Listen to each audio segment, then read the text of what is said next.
Exercise Sports Science 324, Finance and Economics of Sport, Module 5, Time Value of Money. This module serves as a complement to Chapter 4, Time Value of Money. Module Learning Objective 5.2. Explain the relevance of deferred compensation when it comes to structuring the contracts of professional athletes. Let's take a look at deferred salaries and manage what we believe to be team and player risk for both factors here. Players and teams try to optimize the value of their money over time with deferred salaries.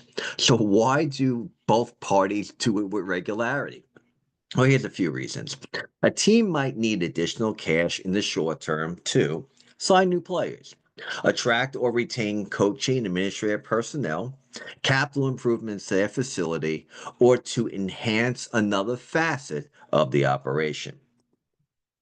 So here's the basic thought process behind deferred salaries. The thought is when a team defers a portion of a player's contract, it hopes that retaining the money for other expenditures will result in enhanced revenues and that those revenues will exceed future expenditures when the deferred salaries must be paid. It is a very highly risky thought process and business plan, particularly when you're dealing with athletes who can get injured or not perform to expectations or confront off the field court ice problems. So this is a very calculated risk for the team, also the player as well. So deferred salaries is also risk to players, and let's look at a couple of reasons. So future payments owed to players are valuable only if the team remains financially viable and able to pay. Now, we've seen examples in the past where professional sport franchises have gone bankrupt and they have owed professional athletes money. So deferred money becomes worthless if the organization defaults on its obligations.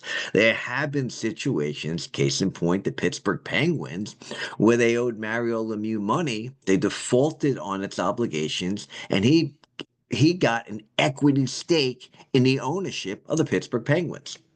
So a default can occur due to an organization ceasing operations or entering into certain types of bankruptcy. We've seen this with the Los Angeles Dodgers, the Chicago Cubs, the Texas Rangers, the Buffalo Sabres in recent years. So it's far more common than one would originally imagine. So let's look at some of the policies on deferred salaries. So every league has a different way of handling it, but it's become more of an important issue in recent years. So Major League Baseball is basically telling teams you got to show that deferred money is fully funded within 2 years of the associated playing season. In the National Football League, a team must place deferred payments in the league fund for administration and future disbursement. In most cases, deferred money cannot exceed 50% of the first $2 million of the yearly contract and 75% of the yearly salary exceeding $2 million. In the National Basketball Association, you only have 25% of the total contract value can be deferred, and there aren't any restrictions in the National Hockey League. There are many challenges with multi-year contracts, and we're seeing so many of them these days, given the fact that many professional athletes are signing nine-figure contracts in excess of a decade in length. Some are even around 15 years. So multi-year contracts present interesting challenges for teams in Major League Baseball, National Basketball Association, and National Hockey League. These contracts are guaranteed to players regardless of their future ability. So multi-year contracts that are too long-term in nature are important recruiting tools and retention tools. So some people will view that as security and safety and high quality of talent on a team, while others might view it as a long-term liability in terms of salary and how the key thing you're always trying to do is align compensation with performance. And in many sports, it rarely happens. So teams must predict not only a player's future performance ability, but also the appropriate compensation. Too many times we are hearing the argument today that teams are signing professional athletes to these really long-term contracts, and they're saying the last 2 to 3 years they're not going to get value, or the last 4 to 5 years they're not going to get value. And that's probably not the best thought process when it comes to structuring these deals, because you always have to define what is return on investment. Players and agents must not only account for performance, but also inflation as well. So the big thing is looking at signing bonuses. And let's take a look at the National Football League. The signing bonus not only ensures that much of their contract money is guaranteed, but also assures them that inflation will not erode the purchasing power of their compensation. Players in the National Football League confront the reality of non-guaranteed contracts. That's why their signing bonuses are so important when it comes to the National Football League. So, sports agent C. Lamont Smith really had this great statement regarding a $6.5 million signing bonus for one of his clients, former wide receiver Braylon Edwards. It was a priority for us because we believe in the time value of money. When you wait for your money, you are providing the team with an interest-free loan. Wow, that is such a great statement, because in many professional sports leagues, you are waiting for your money to get to free agency, and you're really giving teams an interest-free loan when you really think about it.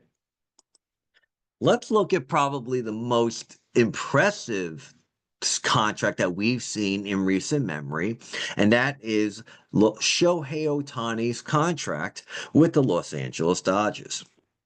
So Shohei Ohtani signed a 10-year, $700 million contract with the Los Angeles Dodgers in December 2023. Essentially, on paper, it's $70 million annually, with $68 million being deferred each year. Deferred money will be paid without interest in equal $68 million installments each July 1st from 2034 to 2043. So Ohtani essentially is ensuring income streams from the Dodgers well after his playing career is over. So from that perspective, it's a real brilliant move. Let's take a closer look at what this means not only to Ohtani, but also the Dodgers as well. There's full no trade protection. Ohtani's going to donate no more than 1% of contract value to the ball club's charity. But here's a very interesting clause that's been put in the contract. Ohtani can opt out of the contract and elect free agency after any season if controlling owner Mark Walter or president of baseball operations Andrew Friedman is no longer with the Dodgers. So he is essentially saying, I'm signing with the Dodgers to work exclusively with Mark Walter and Andrew Friedman. If they're not part of the equation, I get to elect free agency. Also, the Dodgers are agreeing to use the savings from Ohtani's salary deferrals to build and maintain a competitive roster, as evident in what we've seen over the past 2 seasons and the Dodgers' significant investment in talent and payroll. Here are just a few perks: full-time interpreter, premium luxury suite for home games, hotel suite on road trips. Those are very standard operating procedure, in some cases boilerplate when it comes to elite superstar talent. Let's look at the mathematics on Ohtani's contract with the Dodgers. So he's essentially deferring 97.14% of his contract without interest. That's big. $68 million deferred each year over a 10-year contract, $2 million salary each year, 10 years of it's going to be deferred. But like we mentioned, zero interest attached to the deferral. So this is just straight as it is. But, you still need to look at the collective bargaining agreement in Major League Baseball to calculate average annual value for competitive balance tax purposes. So that's an important aspect. So in the collective bargaining agreement, 4.43% is the yearly discount rate, or referred to as the imputed loan interest rate, in the collective bargaining agreement. So that has to be factored into these conversations. They have to use the federal midterm rate reported by the Internal Revenue Service for October prior to the contract year. That's where we get the 4.43%, and that is the rate that's going to be used through the entirety of the contract. So here's how you would calculate it to get the average annual value for competitive balance tax purposes.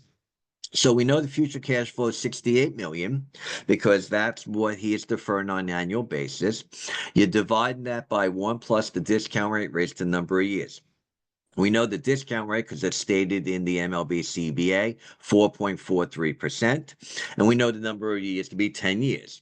So essentially, when you quickly do the math, and then you add in the 2 million that he is deferring each year of the first 10 years, that comes to $46,081,476.50 is the average annual value for competitive balance tax purposes. And then when you multiply that by 10 years, the present day value of the contract is just about almost $461 million. So essentially, he has given the Dodgers a tremendous opportunity to reinvest that difference, that nearly $300 million difference, into payroll and to performance and improving the overall quality of the Dodgers. Congratulations, you have successfully completed Module Learning Objective 5.2. Explain the relevance of deferred compensation when it comes to structuring the contracts of professional athletes.